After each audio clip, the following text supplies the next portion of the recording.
नमस्कार फ्रेंड्स, आप सबका अपने YouTube channel KL competitive class में हार्दिक स्वागत। फ्रेंड्स, हमने एक बेसिक टॉपिक मैथ का स्टार्ट किया था, नंबर सिस्टम। तो नंबर सिस्टम में हमने सबसे पहले क्लास में हमने बात की थी प्राकृत संख्या के बारे में, फिर हमने बात की थी वहाँ पर प्राकृत संख्या के आफ्टर हमने बात की थी पूर्ण संख्या, फिर पूर्णांक, फिर सम, फिर विषम, फिर अभाज्य, फिर भाज्य, इसके बाद सहभाज्य, इसके बाद परिमेय, अपरिमेय।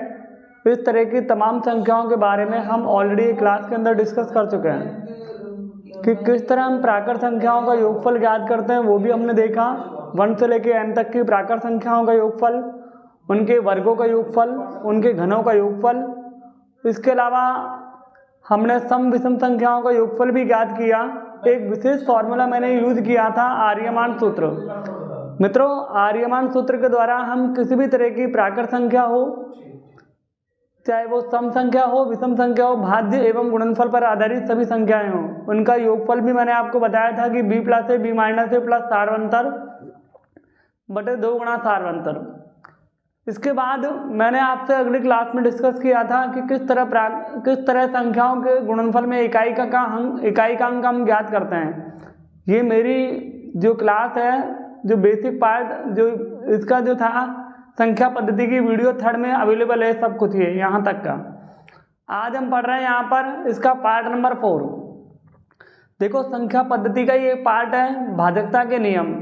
हो सकता है कि आप में से बहुत सारे स्टूडेंट ऐसे हैं जिनको भाजकता के नियम क्लियर हैं, लेकिन आप थोड़ा और अगर इस पर देखेंगे तो इससे यहाँ से क्वेश्चन, एक न एक क्वेश्चन यहाँ से बनता है भाजकता के नियम से, और ये आगे आपकी कैलकुलेशन में भी आपकी मदद करता है भाजकता के नियम। जब आप एलसीएम एंड एचसीएफ का टॉपिक पढ़ेंगे, लसापे और मैथापे का टॉपिक पढ़ेंगे, तो वहाँ भी आपको भाजकता के नियम क्लियर होने चाहिए। वो आपकी बहुत ज़्यादा मदद करता है वहाँ पर।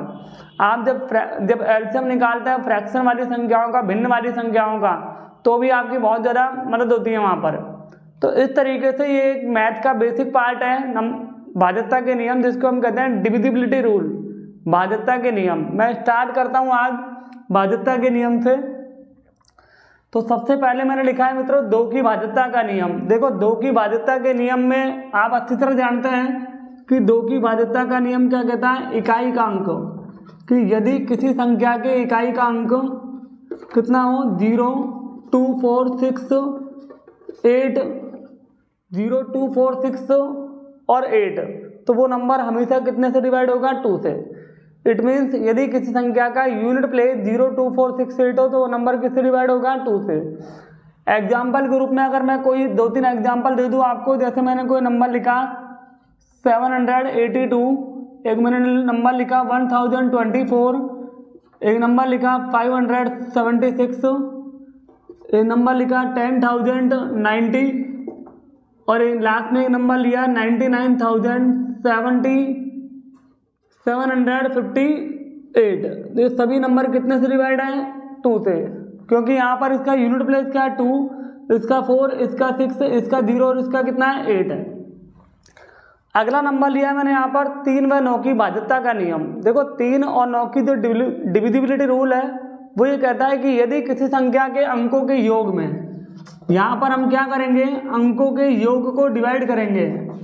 यदि किसी संख्या के अंकों के योग में 3 और 9 का भाग चला जाए, अंकों का 3 व 9 से डिवाइड हो जाए, तो वह संख्या 3 व 9 से पूरी तरह विभाजित होगी। फिर सुन लीजिए, यदि किसी संख्या के अंकों के योग में 3 या 9 का भाग चला जाए, तो वह संख्या निश्चित रूप से 3 व 9 से विभाजित होगी। अगर डेफिनेशन के रूप में मैं बात करूं, तो सीधी सी डेफिनेशन यही है जो मैंने अभी कहा है कि यदि किसी संख्या के अंकों का योग 3 या 9 से विभाजित हो जाए, तो वह संख्या निश्चित रूप से 3 व 9 से विभक्त होगी। क्लियर? तो एग्जाम्पल के रूप में मैंने, जैसे मान लीजिए 3 के लिए मैंने रूल 3 से कौन कौन सी संख्या डिवाइड है, जैसे मैंने कोई नंबर लिया, एग्जाम्पल 3 के लिए मैंने 3 के लिए लिखा, जैसे मैंने लिखा 1011। क्लियर? या 1011 हो चाहे 111 हो, इनमें अंकों का योग कितना आ रहा है, 3, 1 1 1 1 1 2 1 1 कितना हो गया, 3। यहाँ पर अगली कोई संख्या ली मैंने 732, अंकों का योग कितना आ रहा है, 7 + 3 10 + 2 कितना आ रहा है, 12। एक अगला नंबर में लिया हुआ 5 6 7 11 + 7 18 18 + 3 कितना हुआ 21। तो नंबर यहाँ कितना से डिवाइड हुआ 3 से। 5 6 11 7 18 18 + 3 कितना हुआ 21। इट मीन्स ये नंबर डिवाइड है कितने से 3 से।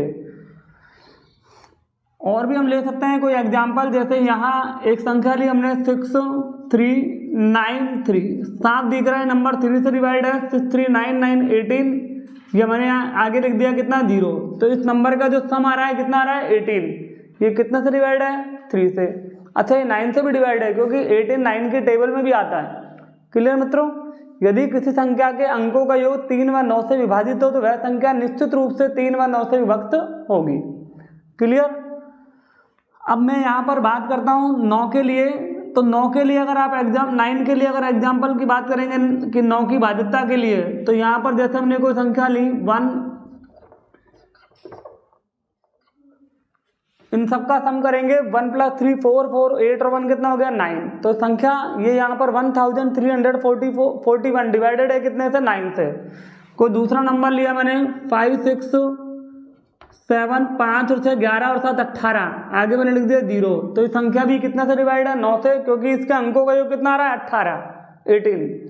कोई आगे हमने एक एग्जाम्पल और लिया यहाँ पर 9 के लिए, कोई संख्या लिखी गई 6 + 3 9 7 6 9 9 18 18 5 कितना हो गया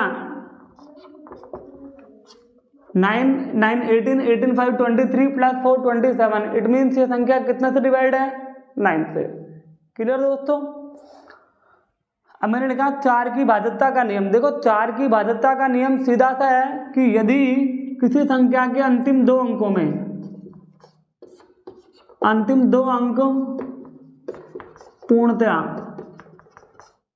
किसी संख्या के अंतिम 2 अंक कितने से विभक्त हो पूर्णतया 4 से विभक्त हो, तो वह संख्या निश्चित रूप से कितने से विभक्त होगी 4 से।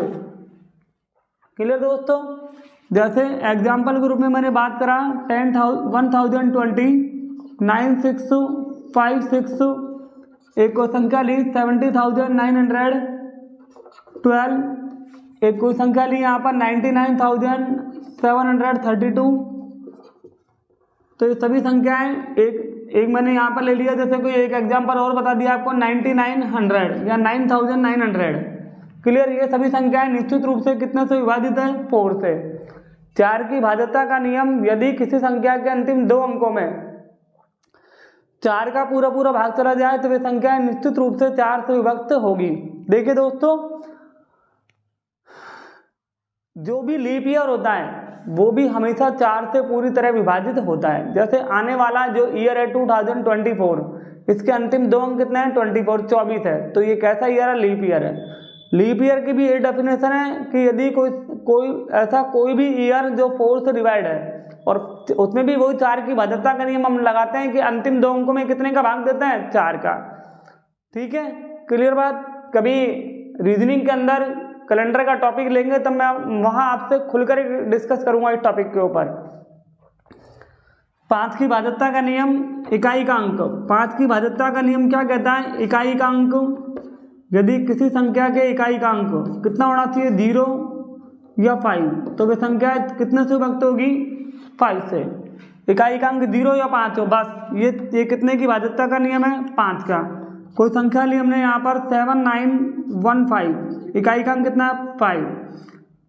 कोई दूसरा संख्या लिया हमने यहाँ पर 63, एक लिया हमने यहाँ पर 80, एक लिया 90090। ये नंबर कितने से डिवाइड है यहाँ पर 5 से, क्योंकि इकाई का अंक यहाँ पर क्या है 0 और यहाँ कितना है 5। अगला यहाँ पर 6 की भाज्यता का नियम। देखो 6 की भाज्यता का नियम क्या है, 6 के हमने 2 टुकड़े किए, 6 के 2 टुकड़े किए, 2 × 3। क्लियर दोस्तों। जब हमने यहाँ पर 6 के 2 टुकड़े किए कितना लिखा है 2 × 3।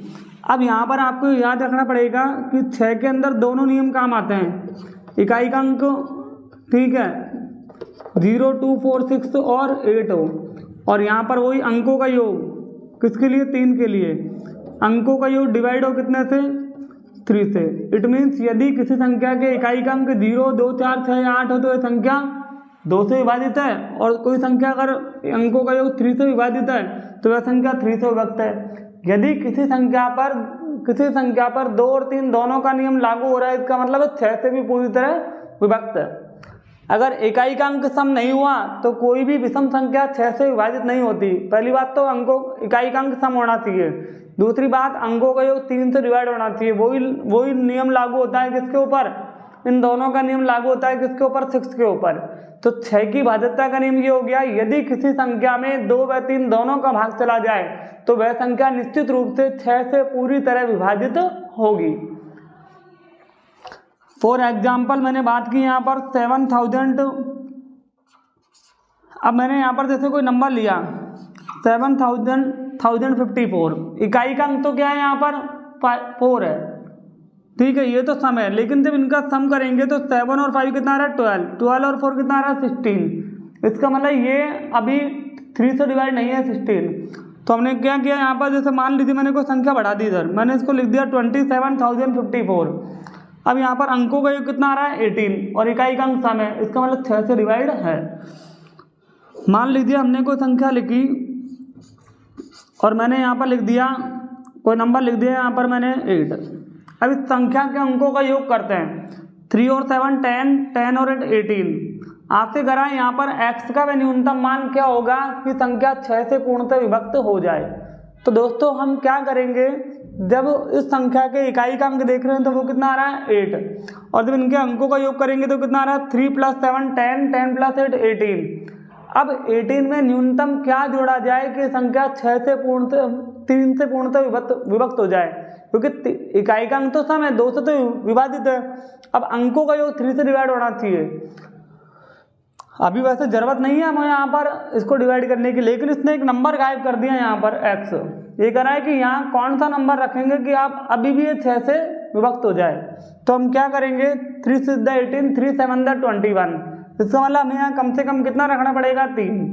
क्लियर, कम से कम 3 रखेंगे, 3 रखेंगे तो नंबर डिवाइड हो जाएगा कितने से 3 से, और 2 से है ही, फिर ये नंबर डिवाइड होगा कितने से 6 से। 6 से कोई भी नंबर जब भी विभाजित होगा जब इकाई का अंक 0 2 4 6 8 हो और अंकों का योग कितने से डिवाइड हो 3 से डिवाइड हो, मतलब दोनों के नियम लागू हो। क्लियर दोस्तों, आगे की हम बात करते हैं इसी क्लास में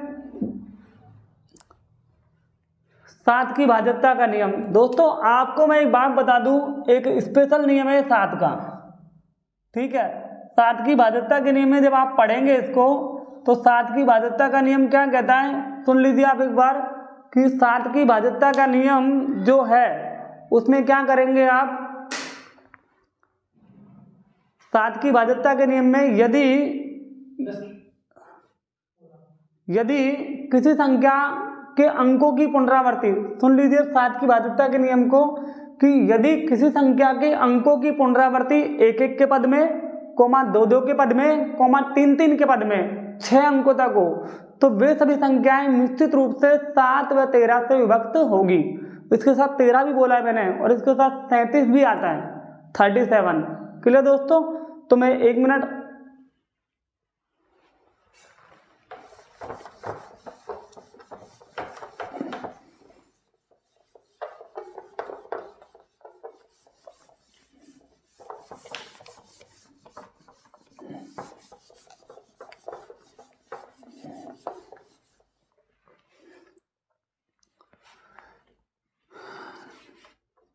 अंकों की पुनरावृत्ति 7 की भाज्यता के नियम में क्या है कि किसी संख्या के अंकों की पुनरावृत्ति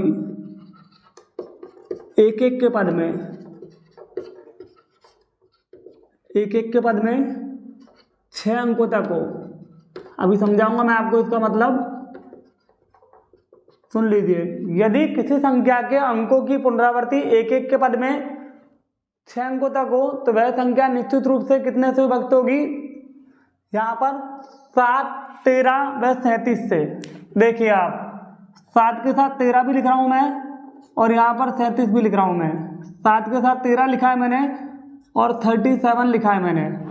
अब सुन लीजिए आप, जैसे मैंने कोई एग्जाम्पल लिया 1 1 के पद का, 1 1 के पद में मैंने कोई संख्या ली 1,11,111। जब आप इसमें 7 का भाग देंगे, 13 का भाग देंगे, 37 का भाग देंगे, तीनों का भाग पूरी तरह चला जाएगा। क्लियर दोस्तों, इसके अलावा जैसे मैंने कोई भी नंबर लिख दिया 3,33,333, मतलब कोई भी नंबर हो 1 से लेकर 9 तक, लेकिन इसकी पुनरावृत्ति कितने नंबरों तक होनी चाहिए? 6 नंबर, 6 तक। 6 तक हो सकती है, 12 तक हो सकती है, 18 तक हो सकती है, लेकिन वो नंबर बड़ा हो जाएगा, इसलिए मैं केवल 6 तक ही बात करता हूँ हमेशा क्लास में। तो ये नंबर जैसे मैंने लिखा 5555, क्लियर। मैंने कोई नंबर लिखा 9999,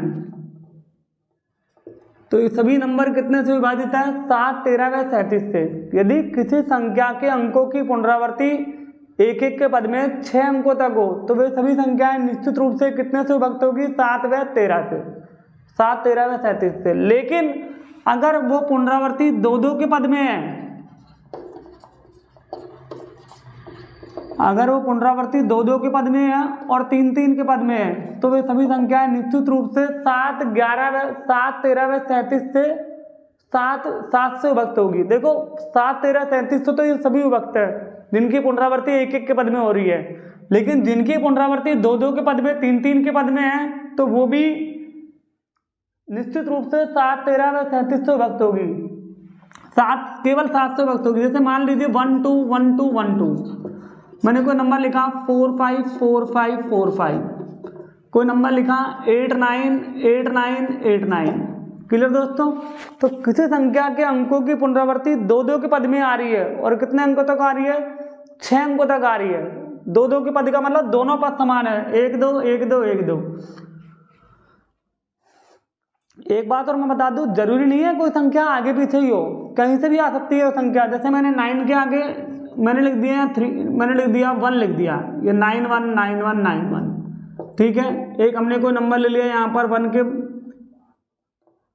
8 से पहले हम यहाँ लिख लिया 8 3 8 3 8 3। तो 2-2 के पद में जो है सभी संख्याएं 7 से पूरी तरह क्या है? विभक्त हैं। 3-3 के पद में कोई संख्या ली 1 2 3 1 2 3, क्लियर। हमने कोई संख्या ली 4 5 6 4 5 6, एक संख्या ली 7 8 9 7 8 9, क्लियर। एक यहाँ पर हमने कोई नंबर लिया 9 7 2, एक लिया 9 7 2। ये सभी संख्याएं 7, 13 व 37 से पूरी तरह क्या है? 7 से क्या है? विभक्त है, क्लियर दोस्तों। तो ये सभी संख्याएं 7 से पूरी तरह क्या है? विभक्त हैं। अगली मैं बात करता हूँ यहाँ पर भाज्यता के नियम में। 4 की भाज्यता के बाद मैं अगली भाज्यता का नियम जो लेता हूँ उधर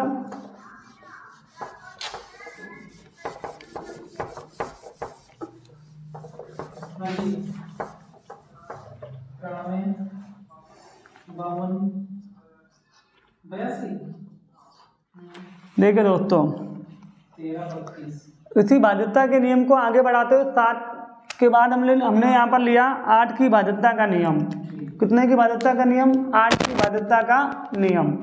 देखो 8 की भाज्यता का नियम जो आपसे कहता है वो क्या कहता है कि यदि किसी संख्या के अंतिम 3 अंकों में, 8 की भाज्यता का नियम क्या कहता है? अंतिम 3 अंकों में यदि किसी संख्या के अंतिम 3 अंकों में 8 का भाग चला जाए, कितने अंकों में? अंतिम 3 अंकों में, अंतिम 3 अंकों में 8 का भाग चला जाए तो वह संख्या निश्चित रूप से 8 से विभक्त होगी। फॉर एग्जाम्पल की मैं बात करूं यहाँ पर, जैसे मैंने कोई संख्या ली 7056, इस संख्या के अंतिम 3 अंक क्या है? 0 5 6 56, तो डिवाइड है कितने से? 8 से। कोई संख्या ली गई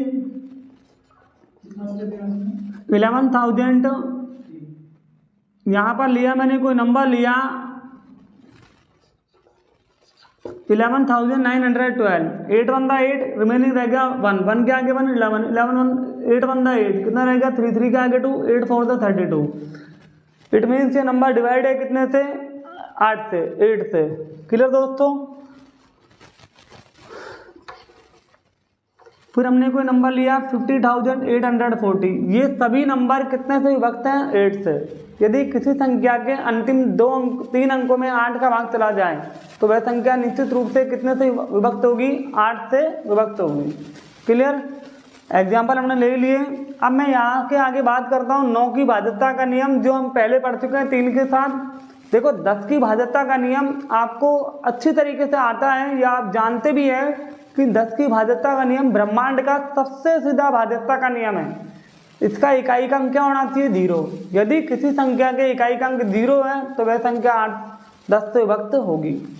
दोस्तों आगे बढ़ते हुए मैं बात करूंगा यहाँ पर 11 की भाज्यता का नियम। कितने की भाज्यता का नियम?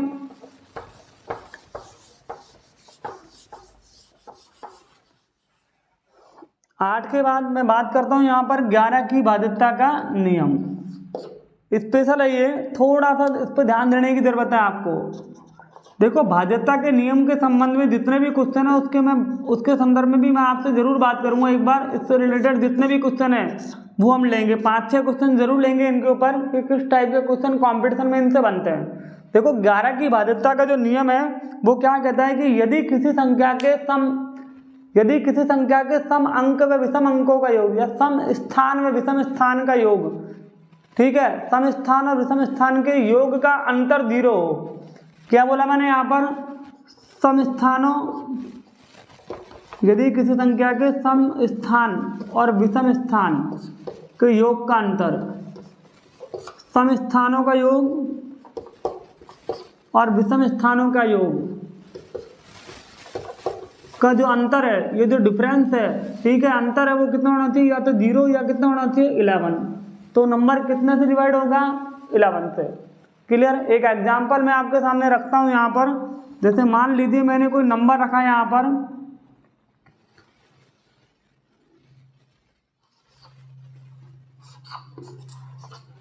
7436। इसकी मैंने नंबरिंग की तो मैंने लिखा 1 2 3 4। ध्यान दीजिएगा, मैंने सम संख्याएं विषम संख्याएं नहीं बोली, मैंने बोला सम स्थान और विषम स्थान। सम प्लेस और इवन प्लेस और ओड प्लेस का डिफरेंस कितना होना चाहिए? 0 या 11। तो यहाँ पर जब इनका सम करेंगे तो कितना आएगा? 4 + 6 कितना आएगा? 10। इधर 7 + 3 कितना आएगा? 10। तो ये कितना आ जाएगा? डिफरेंस कितना आ रहा दोनों का? 0। क्लियर? हमने एक नंबर लिया यहाँ पर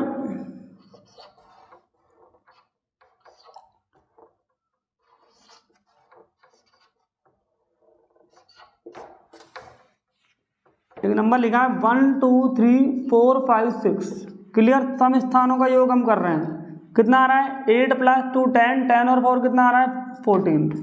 ऐसे ही यहाँ पर कितना लिया हमने? 6 3 9, 9 और 5 कितना आ रहा है? 14। क्लियर? तो सम स्थान और विषम स्थान का अंतर कितना आ रहा है? 0। इट मीन्स ये नंबर कितने से डिवाइड है? 11 से। क्लियर दोस्तों? आगे की अगर कोई एक एग्जाम्पल और ले हम यहाँ पर, जैसे हमने कोई नंबर लिया यहाँ पर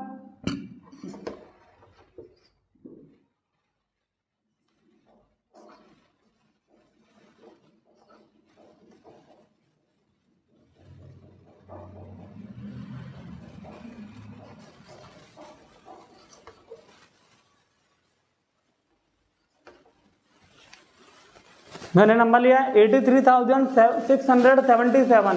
इस नंबर के अंदर जब हम लिखेंगे यहाँ पर 1 2 3 4 5, तो हाँ ये बात और जरूरी नहीं है आप सम स्थानों का योग पहले करो। आप अगर विषम का स्थान का योग ज्यादा आ रहा है तो उसको आप पहले लिख सकते हैं।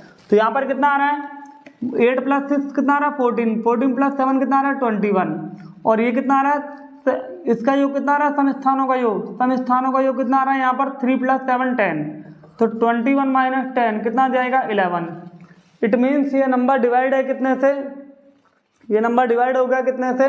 11 से। क्लियर दोस्तों? फिर मैं अब एक बात आपसे फिर कह दूं, यदि किसी संख्या के सम स्थानों का योग और विषम स्थानों के योग का अंतर 0 आए या 11 आए तो वो नंबर निश्चित रूप से 7, वो संख्या निश्चित रूप से 11 से विभक्त होगी। क्लियर? इस तरह भाज्यता के नियम आपके क्लियर होते हैं। यहाँ पर देखो, अगर मैं यहाँ पर 25 की भाज्यता के नियम की बात करूं, देखो 25 की भाज्यता के नियम की अगर मैं बात करता हूं, यहाँ पर मैं इधर ही लिख रहा हूं 25 की भाज्यता का नियम। देखना आप यहाँ पर देखो 25 की जो भाज्यता है, 25 की जो भाज्यता का नियम है, 25 की भाज्यता का नियम क्या कहता है? किसी संख्या के अंतिम 2 अंक, किसी संख्या के अंतिम 2 अंक, यदि किसी संख्या के अंतिम 2 अंक क्या होने चाहिए? 25, 50, 75 या 00, वो तो वही संख्याएं बस 25 से विभाजित होगी। केवल यही संख्याएं 25 से डिवाइड होती हैं, अदरवाइज सभी संख्याएं 25 से दशमलव संख्या में विभक्त होती है, पॉइंटों में डिवाइड होती है। जैसे मैंने कोई संख्या लिखी 7975, एक नंबर लिखा हमने यहाँ पर 10,850, एक नंबर लिखा हमने यहाँ पर 19,925। क्लियर दोस्तों। और फिर आगे हमने एक नंबर लिखा यहाँ पर 51,700। तो ये संख्या निश्चित रूप से कितने से विभक्त है यहाँ पर 25 से। तो 25 की जो भाज्यता का नियम है वो यही है कि किसी संख्या के अंतिम दो अंक 25, 50, 75 या 00 हो तो वह संख्या निश्चित रूप से 25 से विभक्त होगी। क्लियर। आगे मैं एक बात और करता हूँ यहाँ पर, जैसे मान लीजिए आपको कोई नंबर दे दे और आपसे पूछ ले कि संख्या 18 से विभाजित है या नहीं है। देखो 18 से विभाज्यता का नियम का मतलब है, अगर कोई संख्या 18 से विभाजित का पूछ रहा है आपसे तो आप उसके दो टुकड़े करो, और दो टुकड़े करने पर कितना आएगा 2 × 9, 2 × 9। 18 के टुकड़े आपने किए, 18 के टुकड़े किए, फैक्टर किए 2 × 9।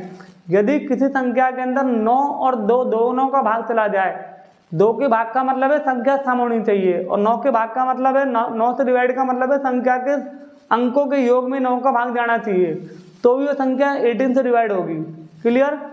इसके अलावा अगर मान लीजिए कोई संख्या आपसे पूछ रहा है कि 12 से डिवाइड है, तो 12 से कोई संख्या जब भी डिवाइड होगी जब वो कितने से डिवाइड है, 2 और 6 दोनों से डिवाइड है, या मैं ये कह दूं यहाँ पर 4 और 3 दोनों से डिवाइड है। क्लियर।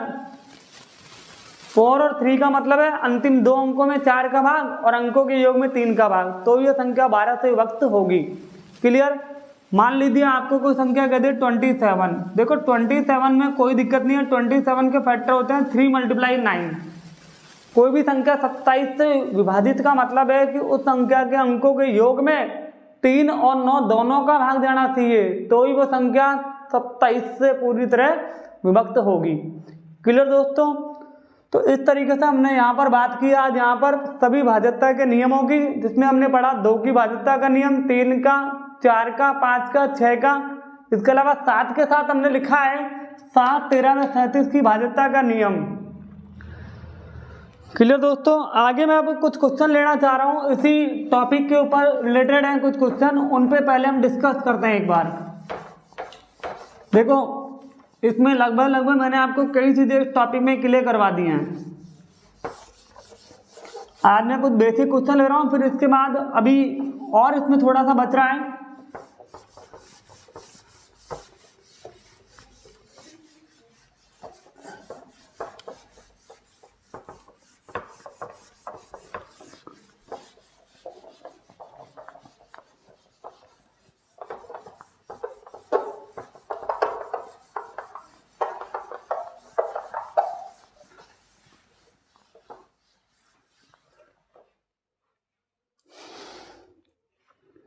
देखिए दोस्तों मित्रों, आगे इस टॉपिक में मैं अगर कुछ क्वेश्चन लेना चाहूँ, जैसे मान लीजिए मैंने कोई क्वेश्चन दिया आपको, एक ही किसी संख्या का मैं आपसे सम करवा रहा हूँ।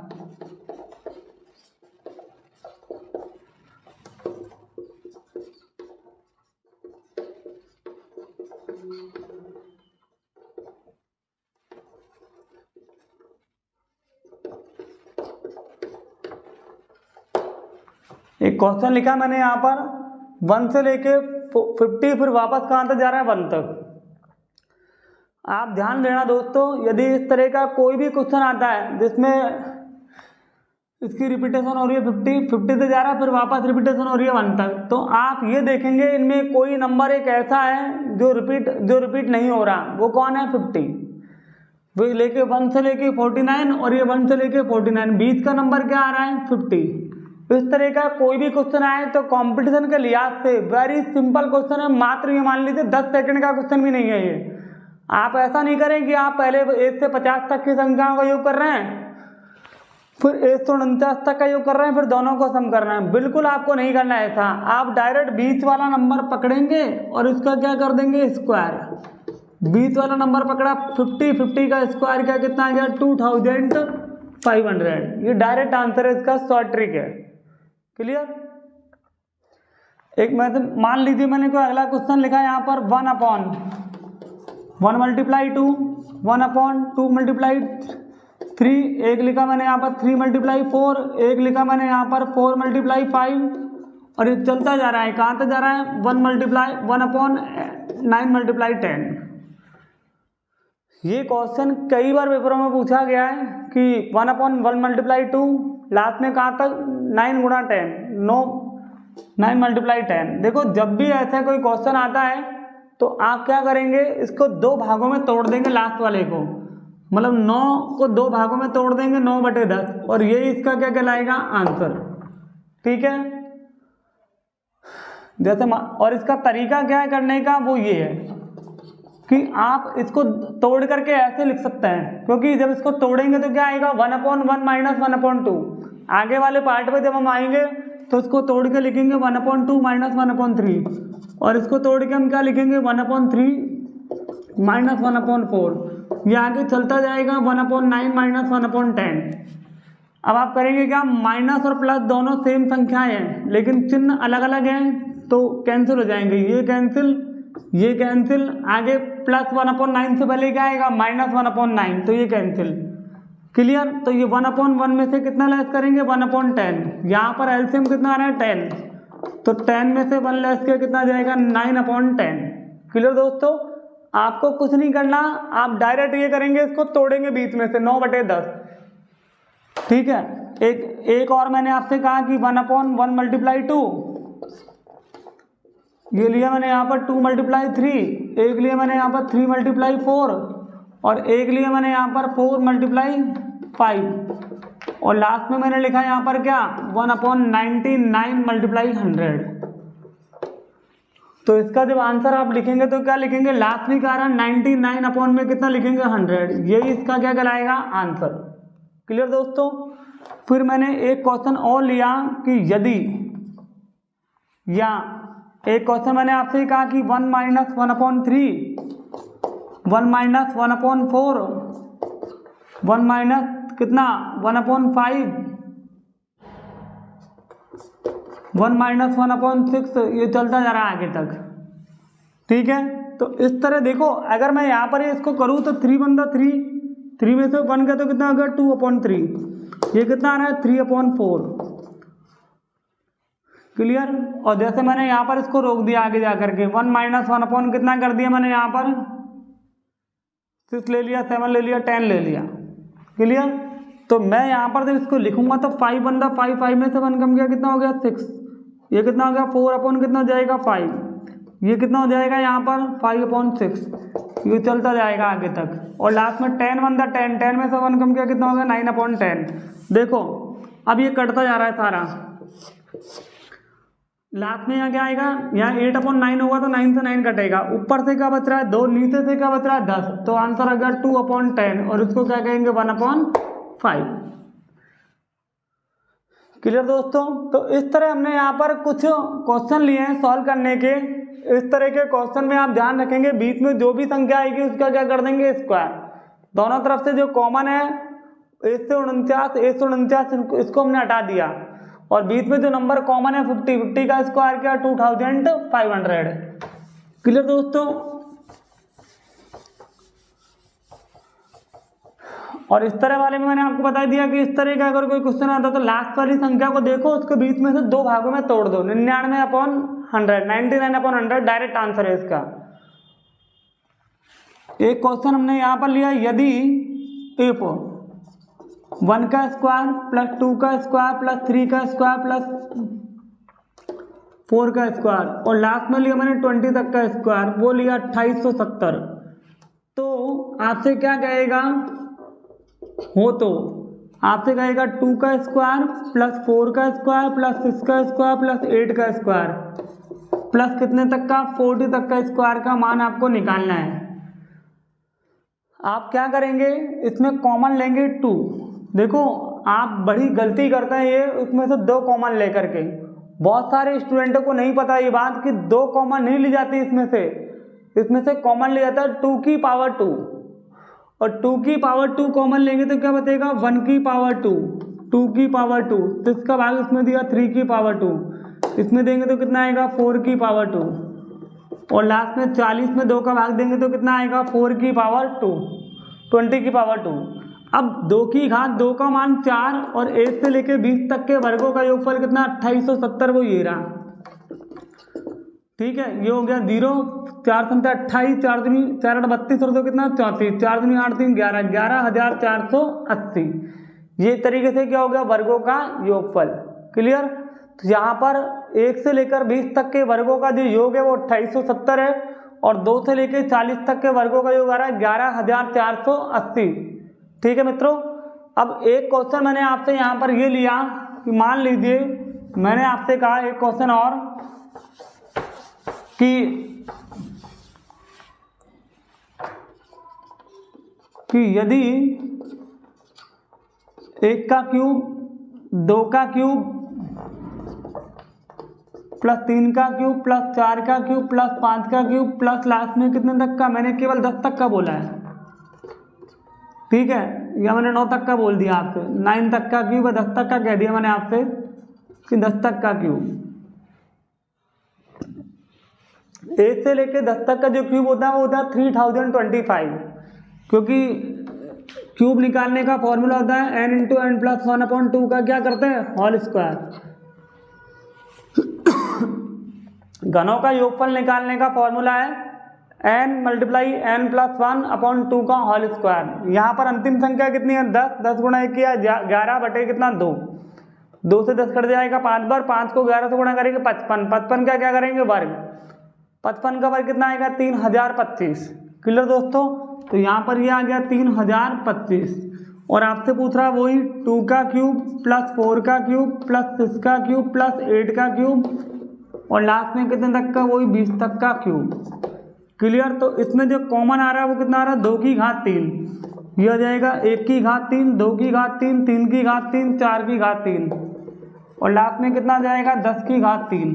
क्लियर दोस्तों। तो 2 की घात 3 कितनी होती है 8, और 1 से लेकर 10 तक के घनों का योगफल कितना है 3025। 8 पंजे 40, 8 दूनी 16 और 4 20, और 8 तिया 24, तो ये आ गया 24,200। तो 1 से लेकर 10 तक के जो घनों का जो योगफल है वो कितना आ रहा है 24,200। क्लियर मित्रों। तो आप यहाँ पर देख रहे हैं मैंने आपको आज बनाया भाज्यता के नियम, जिसमें मैंने आपको सभी तरह की भाज्यता के नियम समझाने की पूरी कोशिश की है। आप इस क्लास को 2 बार 3 बार देखेंगे तो आपके बिल्कुल क्लियर हो जाएगा ये। ठीक है। और जिसमें मैंने आपसे कुछ इंपॉर्टेंट जो क्वेश्चन है वो लिए हैं, इसके ऊपर कुछ बेसिक जो उसमें जो ट्रिक है वो मैंने आपको बताने की कोशिश की है। दोस्तों अभी इसमें 1-2 क्लास और बच रही है इस टॉपिक की, वो मैं डालूंगा अगली क्लासों में, और पूरा टॉपिक हम कवर करेंगे नंबर सिस्टम। नंबर सिस्टम के बाद ही मैं कोई नया टॉपिक स्टार्ट करूंगा इसमें। क्लियर। हो सकता है हम नेक्स्ट टॉपिक फ्रैक्शन ले लें, या हो सकता है कि हम प्रॉफिट या परसेंटेज लॉस में से अगर कोई नेक्स्ट टॉपिक हम लें।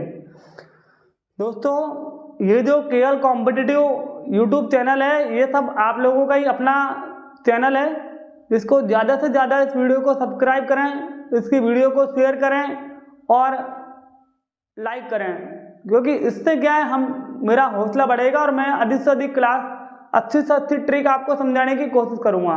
ये मैं आपको विश्वास दिलाता हूं कि जो मैथ का डर है ना वो मैं बिल्कुल आपके मन से निकाल दूंगा इस क्लास के माध्यम से।